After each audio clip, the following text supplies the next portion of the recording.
Bom, hoje eu gostaria de falar com você sobre uma receita infalível para você trazer crescimento para a sua igreja. Não é nada absurdo, não é nada de outro mundo, na verdade é algo que todos nós praticávamos antigamente e que deixamos de praticar no mundo de hoje. É uma receita básica, simples e que eu vou falar para você. Está em Atos capítulo 2, a partir do versículo de número 41. Diz assim: de sorte foram batizados o que de bom grado receberam sua palavra. E naquele dia agregaram-se quase 3.000 almas, e perseveraram na doutrina dos apóstolos, e na comunhão, e no partir do pão, e nas orações. O texto que nós acabamos de ler tem a ver com o batismo com o Espírito Santo que os discípulos receberam em Atos capítulo 2, depois de Jesus ter sido levado aos céus. Aquele revestimento de poder para pregar, para fazer a obra, para serem a igreja, para fundá-la. Os discípulos aqui estavam se preparando para isso e já estavam pregando a palavra, e Pedro, no seu primeiro sermão, já ganhou quase 3.000 almas para o reino de Deus.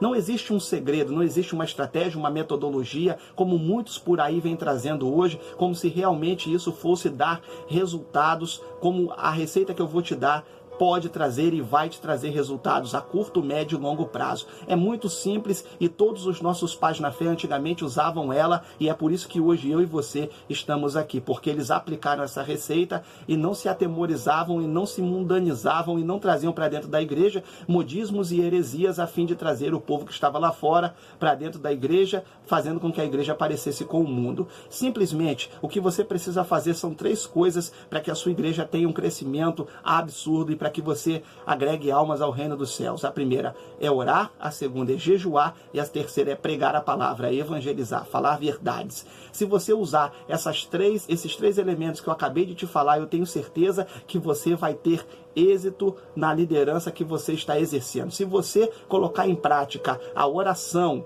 que o próprio Senhor Jesus, quando foi tentado em Mateus capítulo 4, ele estava num período de jejum e oração, e foi por isso que ele venceu o diabo. Daniel, quando foi para a Babilônia, foi até proibido de orar por meio de um edito real, porque ele orava 3 vezes ao dia ao seu Deus, e mesmo assim ele foi vitorioso porque se manteve fiel na sua oração.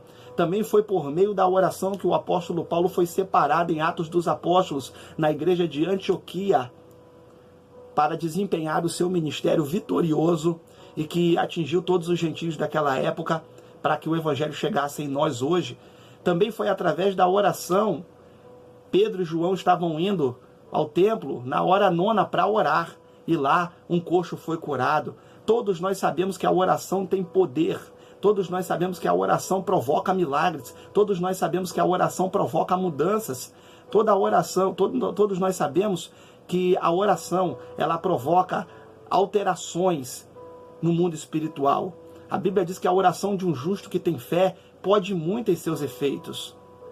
A Bíblia fala isso. Então eu não entendo por que muitas pessoas preferem usar vassoura, usar lenço, usar água ungida, lenço ungido. Não precisa de campanha de 7 portas abertas, disso ou daquilo outro. Não precisa colocar neon dentro de igreja, luzes, baile, máquina de fumaça para atrair pessoas do mundo para dentro da igreja, para que você pareça politicamente correto. Não, o que é preciso é que você se embrenhe no meio do mato, suba monte e vá orar. Era assim que Moisés fazia quando estava em dificuldade, subia ao monte para orar e falar com Deus. É assim que os profetas, quando estavam em dificuldade, como foi o caso de Elias, quando foi visitado pelo Senhor, ele também estava orando. Foi assim que Eliseu e tantos outros profetas do passado recebiam de Deus no meio da oração.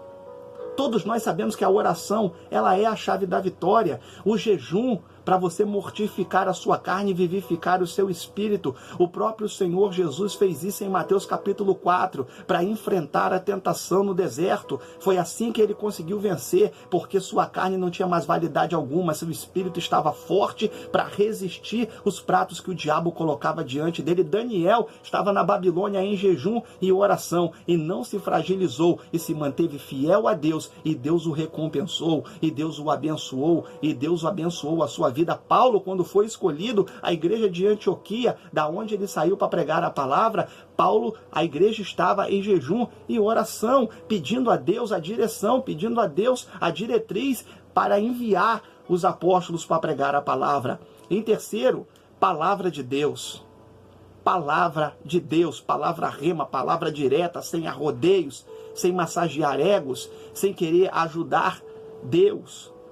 Lembre-se de como João Batista pregava. Lembre-se do próprio Senhor Jesus, que certa feita foi pregar um sermão e o sermão era muito duro e as pessoas que estavam acostumadas com muito milagre se dispersaram porque não estavam habituadas a ouvir Jesus falar com tanta clareza e tanta dureza como foi naquele dia. E o Senhor Jesus virou para os seus discípulos e perguntou: e vós, não irão também? E um dos discípulos, Pedro, levantou e disse: Senhor, para onde iremos nós se só o Senhor tem palavras de vida eterna?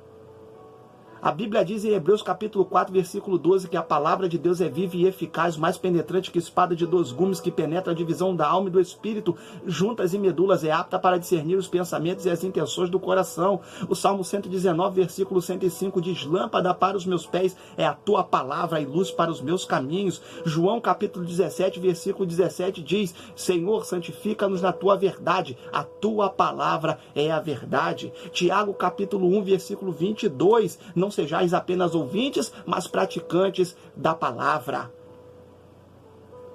Olha quantos versículos eu falei a respeito da palavra de Deus e do poder que ela tem no convencimento do pecador, no convencimento da pessoa que está ouvindo. Não é preciso que você massageie ego de ninguém e fique fantasiando, trazendo ilusões à cabeça das pessoas e deixando de pregar as verdades que essa pessoa precisa ouvir. Pasmem os senhores e as senhoras, muitas igrejas hoje em dia, no seu culto público de domingo, estão proibindo os pregadores de pregar contra o pecado, com medo de assustar as pessoas que vão visitar a igreja. Ora, bola, Jesus pode voltar naquele momento e aquela pessoa pode ir para o inferno por você não ter pregado a verdade, não ter pregado a palavra da maneira que ela deve ser pregada. Nós não precisamos ficar ajudando Deus a fazer milagres, nós não precisamos ficar preocupados com aquilo que vamos falar, porque o próprio Senhor falou que Ele nos dará as palavras que nós haveremos de falar naquele momento.